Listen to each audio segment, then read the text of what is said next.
الرجیم بسم اللہ الرحمن الرحیم. پیارے طلباء و طالبات، سب سے پہلے میری طرف سے پیار بھرا سلام و آداب، یعنی السلام علیکم ورحمۃ اللہ وبرکاتہ. سماعت فرمائیں. امید ہے کہ آپ سبھی خیر سے ہوں گے. ہم بھی ماشاءاللہ بخیر و عافیت ہیں. اور آج اس خوش آمدید کے طور پر میں آج آپ کے سامنے جو موضوع لایا ہوں، امید ہے کہ آپ سبھی اپنے قلبی کیفیت کو حاضر و ناظر رکھیں گے اور اس جو آپ کے سامنے عنوان مقرر کیا ہے، بخوش و حواس خمسہ، سامنے رکھ کر ان کو اپنے قلبی مشق پر رقم کریں. تو آئیے میں آپ کے سامنے آج کا جو موضوع اس کے حوالے سے بات کرنے جا رہا ہوں. چونکہ آج میرا موضوع جماعت ہفتم کے لیے ہے.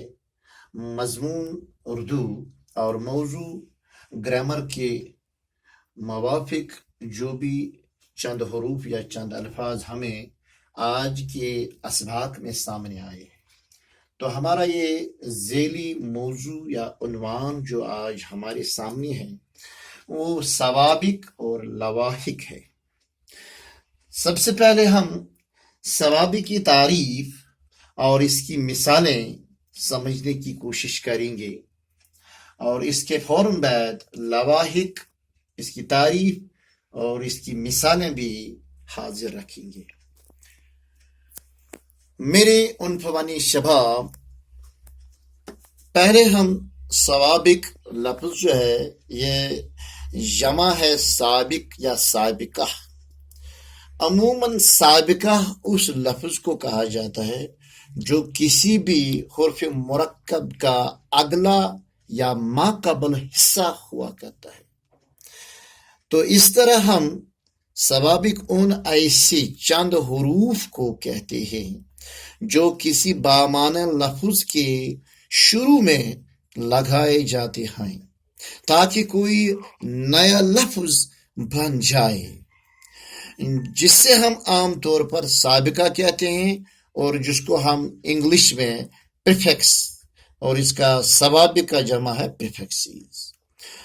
تو سب سے پہلے اب مثال کی طرف جائیں. چند حروف جو میں آپ کے سامنے اس وقت رکھتا ہوں، آپ پہلے ان حروف پر نظر رکھیں، پھر ان کی مثالیں بھی سامنے ہیں. الف ایک ایسا حرف ہے جو کسی بھی لفظ کو پہلے لگانے سے ایسے مرکب الفاظ بن جاتے ہیں. ہمیشہ لفظ تو بامعنی ہوتا ہے، لیکن اس سوابق لگانے سے اس کی معنویت میں ذرا سی تبدیلی آ جاتی ہے. مثلا ہمارے سامنے اس وقت لفظ ہے ٹل. مثلا کسی کو ہم یوں کہیں کہ ذرا اس کو ٹال دے یا اس سے ٹل جائے، تو اگر ہم اس کو سابق الف لگائیں تو اب بن جائے گا یہ اٹل، تو اس کی معنویت اور بن جائے گی. اسی طرح ٹوٹ، اس کو الف لگانے سے اٹوٹ. چھوت، اس کو الف لگانے سے اچھوت. اسی طرح خند، اس کو الف لگانے سے اکھنڈ. تو اسی طرح مر کو اگر الف آگے لگائے تو امر بن جائے گا. اب دوسرا حرف نون. یہاں چند الفاظ جیسے ڈر، کما، چن، حتی نون لگانے سے جیسے نڈر، نکما، نچند، نہتا. اسی طرح ان لفظ، جو بھی کوئی لفظ ہوگا تو اس پر ان جیسا حرف آگے لگاتے ہیں. مثلا پڑھ، اس کو ان پڑھ. مول، انمول. دیکھا، ان دیکھا. جان، انجان. گنت، ان گنت. اور بھی اسی طرح بن لفظ ہے، اس کو ان بن. اور ایک لفظ ہمارے سامنے ہے اہل، تو اس سے لفظ بنتے ہیں. جیسے یہاں بیت، اس کو آگے لگائیں گے اہل بیت. اسی طرح وطن آگے اہل وطن. کتاب اہل کتاب. زبان اس سے پہلے اہل زبان. اسی طرح اہل نظر. اور ایک لفظ جیسے ہم با، یہاں لفظ ہے وقار، تو با سے بن جائے گا با وقار. عزت با عزت. وجود با وجود. اصول با اصول. تمیز با تمیز. اور ایک لفظ یا حرف بد، جیسے چلن بد چلن. زبان بد زبان. خواہ بد خواہ. تمیز بد تمیز. اسی طرح اور ایک سوابق ہے بے، جیسے خوب بے خوب. غیرت بے غیرت. ادب بے ادب. باغ بے باغ. اصل بے اصل. اور ایک سواب بن، یہاں بلایا بن بلایا. اسی طرح دیکھا بن دیکھا. کہے بن کہے. سنے بن سنے. اور ایک سوابق خوش، جیسے مزاج خوش مزاج. گفتار خوش گفتار. اخلاق خوش اخلاق. بو خوشبو. آگے صاحب، جیسے لفظ ہے خانہ صاحب کھانا. مال صاحب مال. دل صاحب دل. اسی طرح اختیار صاحب اختیار. اور بھی بہت سارے. اور ایک ثوابت نا، جیسے لائق بن گیا نالائق. واقف نا واقف. ہنجار نا ہنجار. راضی یا راز ناراض. غوار نا غوار. اور ایک سابق لفظ نیک، جیسے ہم دل نیک دل. چلن نیک چلن. نیت نیک نیت. نام نیک نام. سیرت نیک سیرت. آگے ہم، جیسے جماعت ہم جماعت. رنگ ہم رنگ. جلد ہم جلد. خیال ہم خیال. مذہب ہم مذہب. وطن ہم وطن. اور دوسری جیسے ہم دم ہم کلام. ہم پلا ہم نوالا. ہم درد ہم نوا. اور ایک سابق غیر، مثلا مناسب لفظ ہے، اس کے ساتھ غیر تو غیر مناسب. معمولی غیر معمولی. اصول غیر اصول. فطری غیر فطری. تو اس طرح میرے عزیز جالسین مجلس درس، ابھی آپ کے سامنے میں نے جو یہ سوابق چند حروف سے مثالوں کے ذریعے سے آپ کو مرکب الفاظ دکھائے اور سکھائے. آئیے اب سوابق کے اعتبار سے سب سے پہلے سوابق کی تعریف. لواحق کی تعریف. لواحق وہ حروف جو کسی بامعنی لفظ کے بعد لگائے جاتے ہیں تاکہ جو کوئی نیا لفظ بن جائے. تو ان نئے الفاظ مرکب کو لواحق کہتے ہیں، جس سے ہم انگلش یا انگریزی میں سفکس یا سفکسیز کہتے ہیں. لواحق بھی جمع ہے لاحق. تو اس طرح ان حروف کی بھی چند مثالیں ہیں. سب سے پہلے اندیش ایک حرف لاحق ہے. تو اس حرف لاحق سے کیا بن جائے گا؟ دیکھیے دور اندیش. اسی طرح اور ایک لفظ ہے عاقبت. تو اس سے ہم کہیں گے عاقبت اندیش.